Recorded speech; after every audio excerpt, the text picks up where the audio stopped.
In a world where tomorrow's blockbusters reign, three millennials look back on our generation's classics. Our generation's classics. And remember. Hey everyone, welcome to Millennials of the Movie House, the podcast where three friends watch our generation's beloved movies of yesterday and review them from our modern adult perspective. I'm Betsy. I'm Tracy. And I'm Serena. And today we are talking about Halloweentown. This is Halloween. Wrong That's movie, the wrong but yes. movie. I don't know why, that pops in my head. No, we're going to be talking about that as well. Don't worry. Had the same thought. From 1998, written by Paul Burnham, John Cooksey, Allie Marie Matheson, directed by Dwayne Dunham, and starring Debbie Reynolds, Kimberly J. Brown, Judith Hoag. Apparently Zimmerman, she the mom? Yes. Apparently she was in Armageddon and had to miss the premiere because of this movie. She missed the premiere of Armageddon. Mm-hmm. That's okay. She actually had a very, very minor role in that. Yeah. She had like a couple scenes. Yeah. That's okay. This is more important for her. Joey Zimmerman, Emily Rosk, is that how you pronounce it? Philip Van Dyke, and Robin Thomas. Okay. Quick synopsis, Serena, go. Oh man. Where do I start? So Marnie is like the main character. She is, tween, 13. And the movie kind of opens with, you can't go out on Halloween. And then her grandmother comes to visit from undisclosed location. And Marnie overhears a conversation. Very night bus Harry Potter-esque. Oh my God. I kept making comparisons to Harry Potter. Sorry. Continue. Yeah. Go ahead. Very strong and Harry Potter vibes. Mary Poppins with the bag that never ends. Yeah. And Debbie Reynolds was actually considered for the role of Mary Poppins. I love Debbie Reynolds. Continue, Serena. I swear, I'm like Tracy's face. Grandma comes to visit the kids on Halloween, and it turns out that she comes, just once a year on Halloween. And we find out through a conversation that Marnie overhears between her grandmother and her mom, like an argument or something, that, Marnie is in fact a witch, as well as mom and grandma. And they never told her. She hasn't been trained. She hasn't been debriefed. And basically, if she didn't have her training or something, her loses her powers forever. Is that what it is? Correct. I think it was implied like that. They out and out say They if did. she doesn't start her training by midnight tonight, she will not have the ability to use her power. She'll become human. Right. Oh yeah, she's half human, by the way. Like her dad. Right. She's half human. So her mom's a witch. Her dad's a human. And anyways, it turns out that all three kids have powers. But I don't know. Then something happens. Okay, they follow the grandmother leaves. They follow her to Halloweentown. They jump on the bus. They sneak, stuff that we did as kids, but, not like on magical fronts. Uh-huh. And they jump on the magical bus and they end up in Halloweentown, which is this like magical town with a pumpkin or jack-o'-lantern and all of these mystical creatures and characters. And it's just totally like a world of magic.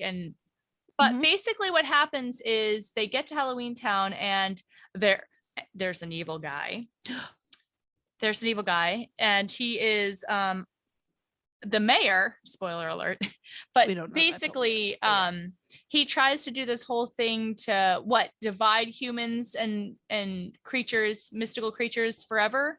And to take over the human world. He wants to take over the human world because the monsters used to live in the human world and they were like persecuted and whatnot. And so at some point in the past, they were like, oh, let's just create our own town. So that's how Halloweentown came about. It's like their own universe. Right. Yeah. Where they can all be themselves. But then wants to go back to the human world and conquer it. Yeah. So he, And I think it's because he's hung up on Marnie's mom because she dumped him for a human. Oh, 100%, because he's anti-human. He hates humans because she dumped him for a human. And like, he has like the charming, like presents a rose and like kind of before we realize he's evil, he's kind of like, good looking and whatever. He has a little like Willy Wonka, Charlie and the Chocolate Factory thing going here. Mm-hmm. What's that But guy's then name? he's got a little bit of the child catcher from Chitty Chitty Bang Bang too. Yes. Yes. Anyways, it's this whole thing. He freezes the mom and the grandma. Marnie has to go. She gets her siblings on board. She finds some people to help her. They find whatever they need to make this thing, to make a spell, to save Halloweentown and everybody in it. And what's everyone the lives thing happily called? ever. Like the wand. It's called they call it Mulligan. something. I don't know. Talisman. Yes. He Is that called right? it something. Oh, MacGuffin. That's the word I wanted. MacGuffin. He called it. Is it a talisman? He called it. I have it. Bring right me here. the Hold on. talisman. I don't know. Actually, Whatever it was. was. I've been watching Everybody in the 90s had that as a necklace. About yay big. There was Yeah. a marble where the little thing was and a Yep. little claw. And like I had It was one. very end. Everybody That was had very one. end.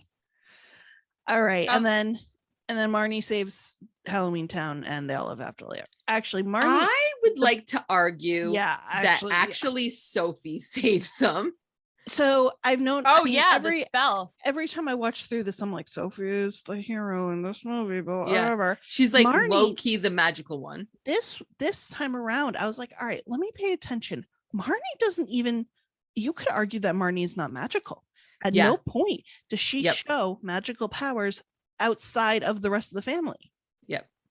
I mean, at the very end when they freeze her and she drops it, and then like there's like the whole the like flashback to the grandmother saying a witch, as long as a witch wishes something hard enough, it just happens or something. Okay. Oh yeah. Okay. Fair. And it falls in. Still. But yeah, the whole time I think little Sophie is Sophie is like totally doing the hero. everything. She's doing legit everything. Yeah. I forgot how young they were in this movie when they first opened to the opening scene. I was like, oh wow, like Yeah, it's because when you watch it for the first time, they seemed well. I mean, hang on, let me do math. So she was 13 in 1998. So I was 10. How old So was she I? seemed old. She seemed age appropriate to me. yeah, and Yeah. like Now, as older an than adult, us. I'm like, oh my god, she's a baby. Yeah. I know.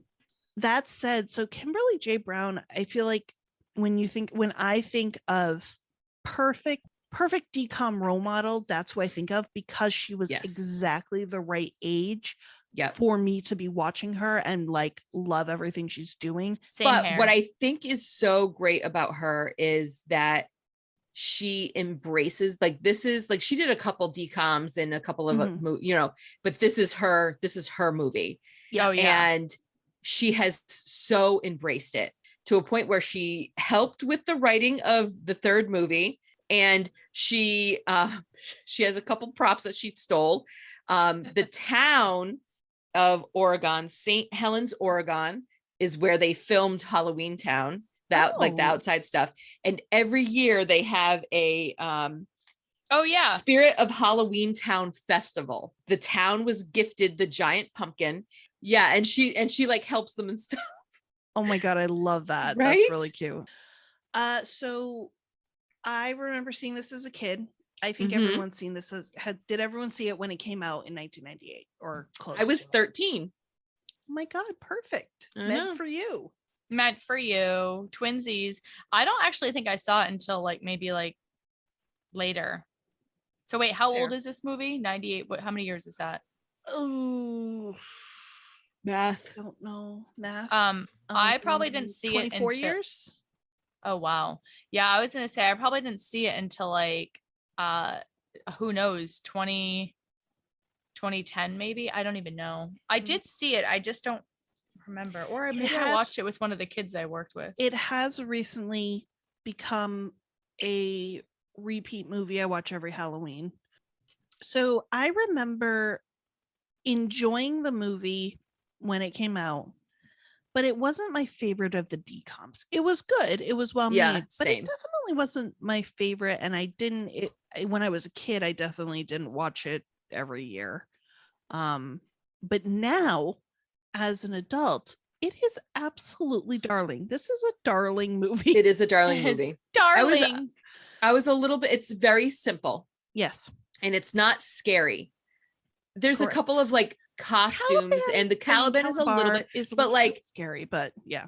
it's not like it's still like it's daylight hours when he comes out and does his like, Right. you know what I mean? Like, Right. And he's quickly defeated. He doesn't come out as till like the last 15 minutes as evil. You know what I mean? Yeah. Yeah. Maybe freezing the grandma and mom was probably the scariest That part, is the I think. scariest Okay, scene, yeah. guys, the scariest scene, come on now, is when the guy, the taxi driver, Mr. Bones guy, turned mean. You are That correct. was literally, he like grabbed the kid by his neck and dragged him in the car. And I'm like, yo, is any adult around to help him? This child is going to die. And who was the hero in that situation? Sophie. Sophie. Yeah. And by the way, did you guys notice right after he had grabbed him by the choke, they were all like laughing after? I'm like, I don't find this amusing at all. I was very concerned. That was the one scene that triggered me. What's interesting is that is the scariest movie as an adult. I don't know if I registered that when I was 10 fully. Yeah. The scariness was in the dark theater with the big black screen thing happening and Calabar and I felt like everything was like, not to say believable, but like that scene was like there was like some cheesiness going on. I mean, it is a decom. It's a decom. And I think that they were purposeful in making sure it wasn't, the scary parts weren't too scary. And the easiest way to do that is to make it a little cheesy so that you could watch it.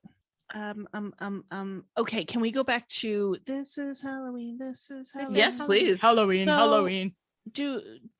Tracy, can you answer me this? Riddle me this. Did the genesis of Halloweentown have anything to do with Nightmare? I don't know. When did Nightmare Before Christmas come out? 93.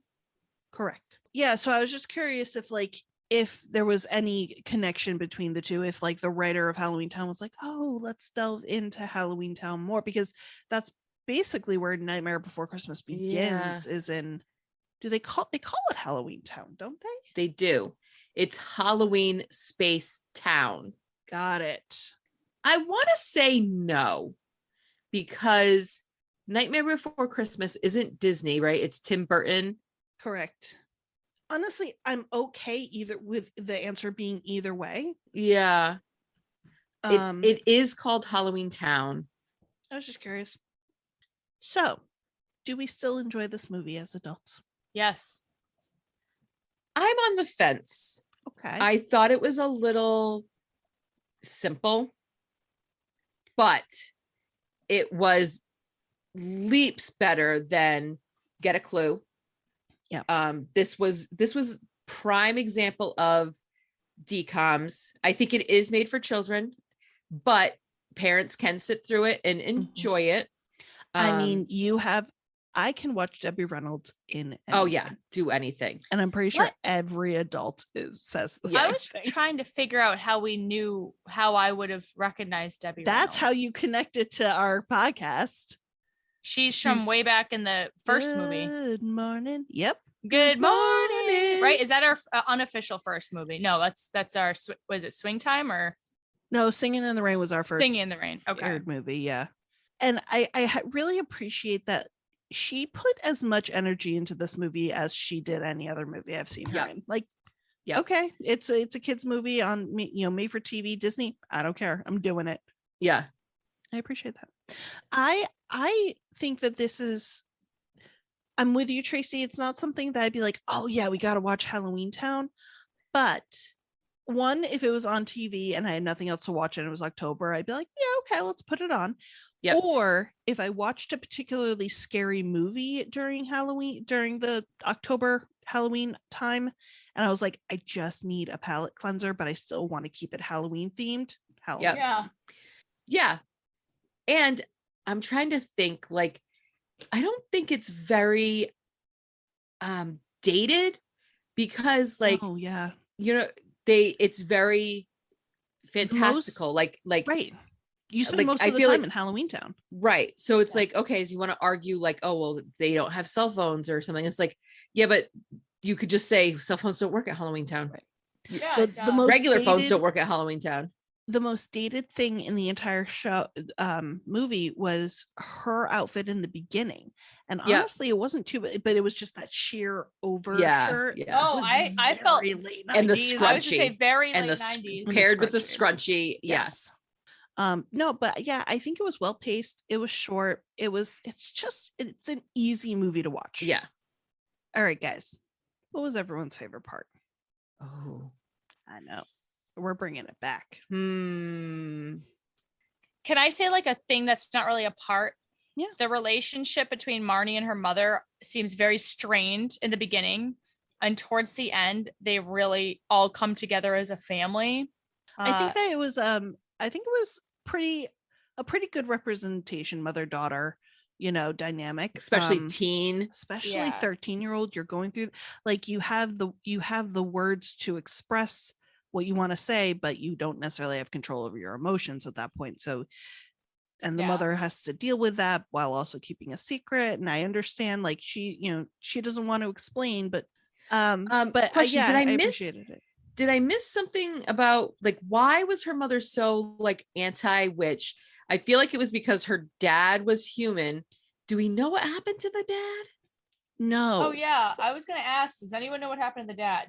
Did we go into their backstory at all in 2 or 3? I never saw the forget. second or third movie. I feel like we're gonna have to watch. I don't want to spoil anything, but Go for it. spoiler alert: nothing is revealed in 2 Okay. or 3. So Because I can't tell if he died or if he Right. left, because Right. the brother was like, Marnie, when you bring up dad in front of mom, she gets sad. they don't explain it, but I thought it was he died, and that is part of the reason why she is so against embracing her roots, because she wants to honor her late husband and stay in his world, Yeah. but they never explain it. Yeah, they never really explain why the mother is so against the kids embracing their Halloweentown roots. Serena, I like that as a favorite part. I think that that dynamic, that relationship was, I think it was well portrayed in this movie, definitely. Speaking of relationships, from someone who does not have a brother, I feel like this was a good brother-sister dynamic. Yeah. Yeah. It because was. it felt very real, Yeah. because that kid you could tell that kid annoyed the crap out of his older sister. Oh yeah. Well, it was that, but it's also, I'm going to protect you too, even though I'm younger. I'm the man of the house and I have this duty or whatever. And they do have each other's backs and they annoy the hell out of each other. But all 3 of them were very much like, okay, we're sticking together. Mhm. Like when push came to shove, they all needed to step up for each other, and they did, and that's what I like. Yep. The most. And even while doing so, they're still like nagging each other. Yep. Yeah. Yep. All right, Trey, what was your favorite part? I don't know. I guess I'll say the town.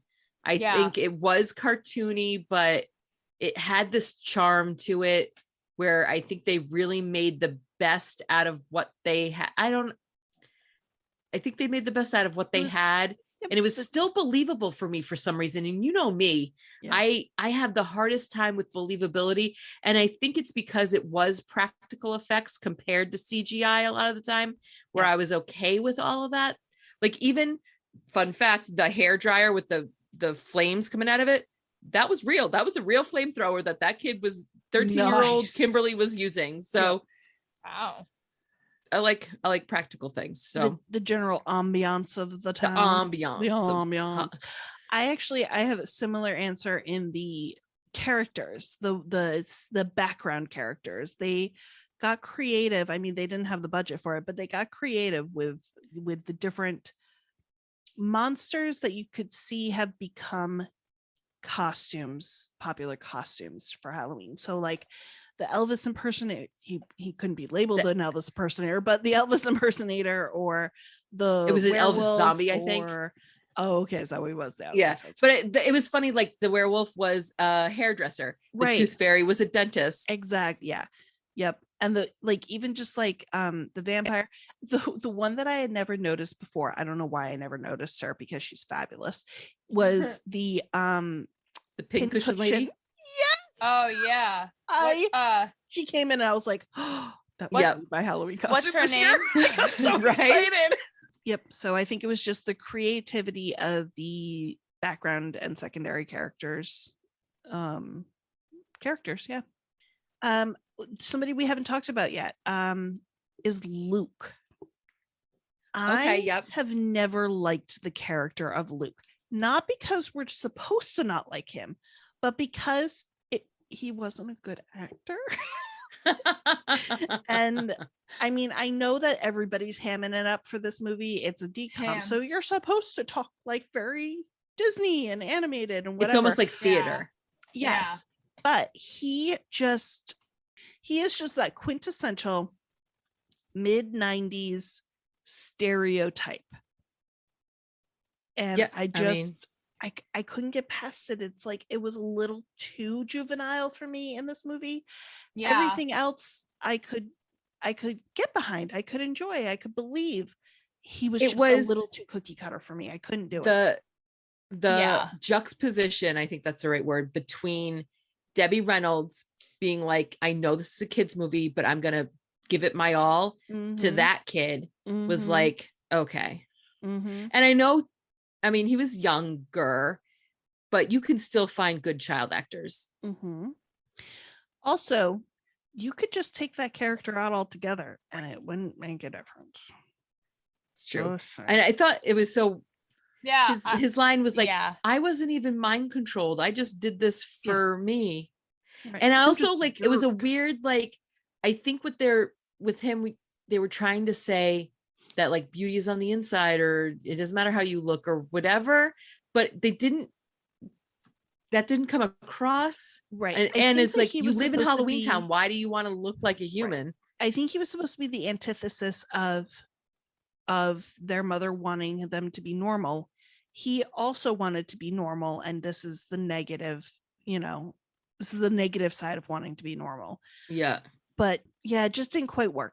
His character just didn't work for me. That said, his introduction was more than anywhere else. I was like, wow, this is Harry Potter. I feel that this is Draco introducing himself to Harry, and Harry being like, no, you're mean. I don't want to hang out with you. Yep. That was very Harry Potter. Yes. All right. I have nothing else to say about this movie because it was very simple. I'm going to be honest. So like, I wanted to go back to what Tracy said about one of her favorite parts being the quaintness of the town, or I don't know if quaint was the word really that describes what you said, but as soon as they got into Halloweentown, the whole movie shifted a vibe in me, within me personally. And it was like, wow, we're in this fun, awesome, it's like, when you go to Storyland, right? Same kind of feeling, right? And you're just in this new world, and it's like Kidsville, and it's like everything's happy and safe. And then, Betsy, you know what kind of drives that vibe home for you and for everybody? I mean, just like the royal you is the soundtrack, the score that they put when you get off that bus. It is like peppy and let's go, and this is a fun town, and I think it is the music. Like it's like. It's there was quintessential similar music. Small town. There was like friendly vibe. Similar in one of the scenes of Casper. Yes. Right. And actually, Hocus Pocus. I mean, if we're going down this, there's a couple of scenes where everything's safe and happy, and the music tells us how to feel. Yes. And we're okay here, right? Like I just felt like, I guess like kind of like a feeling of comfort when they got to Halloweentown, because it was just like, it's like an amusement park, but not. Does anyone have any other notes pertaining to Halloweentown? Yes. Class, we're going to have to bring it back to Halloweentown. Does anybody have more notes on this subject at hand?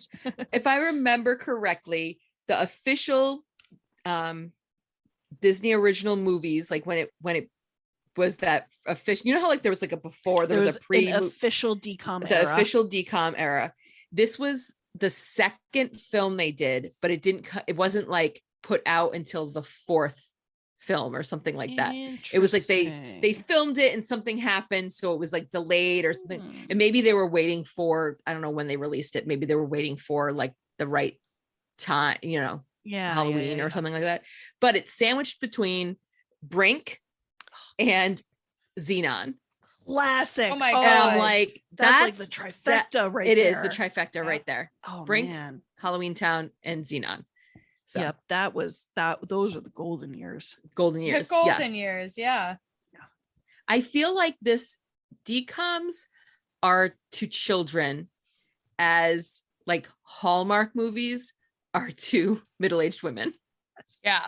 Yes. They're just kind of So cranked true. out, a little bit of fluff, doesn't really have like that hard of a plot, but just enjoyable to watch.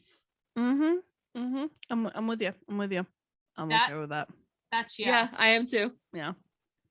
So I personally like this movie and I would watch it again. I think it's a cult classic. I think it's a Halloween cult classic of the 90s, in my opinion. And it's on pretty much every Halloween list that I've perused while we were filming here. So, or recording. So Halloween movies is actually a tough thing because you expect the whole horror genre to be Halloween. Yeah.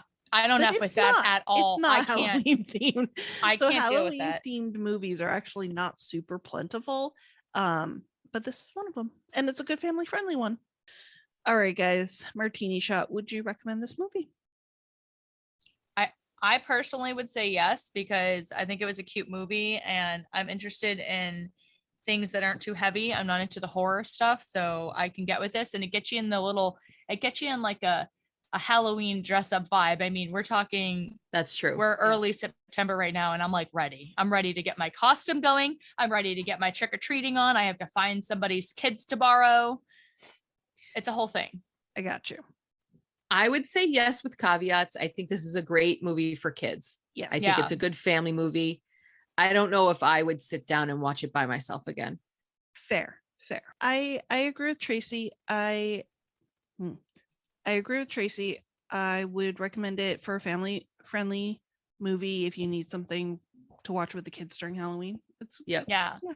I think that's why I like it so much, is because I actually really do enjoy like kid movies that are like not little kid movies, but like kind of like teen kid movies, because then I can like, kid movies that you can still enjoy it as an adult.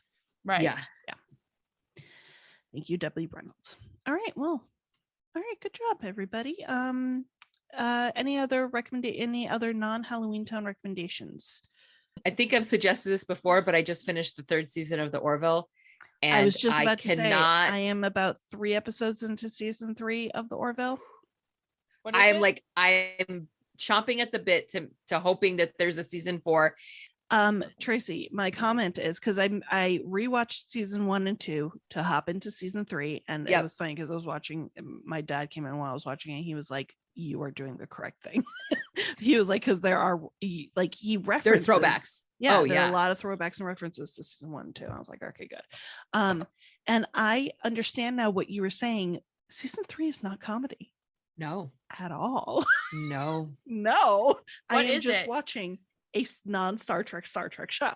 Yeah. Which I'm okay with. But it's good. It's good, but it's not like, because like I said, I'm obsessed right now. So I'm rewatching season 1 again because I'm like, I need something just as background. I just need something on, Yeah. And I was like, okay, because you had said, well, the first one wasn't really a comedy either, because it did have dramatic moments. And I'm like, okay, let me rewatch this. And I was like, no, every other line had a little funny little thing. You know what I mean? In comparison to season 3, season 1 was a comedy. Though, however, you're just watching season 1, you would not necessarily call it a comedy. No. Yep, it's interesting so far. I will let you know when I finish it. Okay. I'm almost there. Honestly, at any point you want to chat about an episode, I'm here, because I'm like, I don't know anybody else who watched it. Finish. Yeah, please. I'm like dying here. I got you. Serena, what are you watching?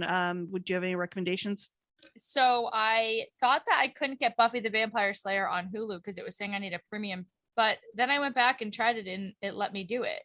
So I just watched the first few episodes of that. I mean, I'm rewatching because I watched it. I mean, I loved all of the spin-offs of that, and I've watched them all so long ago that I'm like, honestly, like, I don't know, maybe this will bring back some memories of the late 90s, early 2000s. Like, I felt like that was such a the first episode's kind of cheesy, but and then I might go back to Vampire Diaries. We don't know.